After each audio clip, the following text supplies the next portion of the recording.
Guys, maglinis tayo ng hipon. Papakita ko sa inyo kung paano maglinis ng hipon. Pero dapat mayroon kayong ganitong nang ginagamit ko, yung ganyan. So nabibili din natin yan sa Shopee or sa TikTok. So ganyan lang paglinis ng ating hipon, guys, na hindi siya madudurog. So buo pa rin siya. Ganyan lang tatanggalin niya sa ulo. Sa ulo lang naman yung mga nila, yung mga tiyan. Ang tiyan niya ay nasa ulo. So easy lang talaga siyang tatanggalin. So ganyan ako maglinis ng hipon. At saka yung ugat ba, yung binubunot ko lang siya. Tingnan mo, guys. So ang easy lang niya pag mayroon kang ganyan. So papakita ko sa inyo kung ano ako maglinis. Ganyan ako maglinis ng hipon. Hindi yung nadudurog.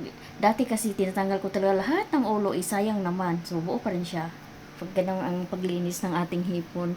So para pa rin yung fresh, pero nalinisan mo na sa loob at bunubunutin mo yung parang ugat niya na itim. So yun lang naman yung ang diyan, yung dirt, ang marumi dyan sa kanya. So bubunutin mo lang yan, tapos na okay na siya. So ganun lang paglinis ng hipon. So kung kayo, guys,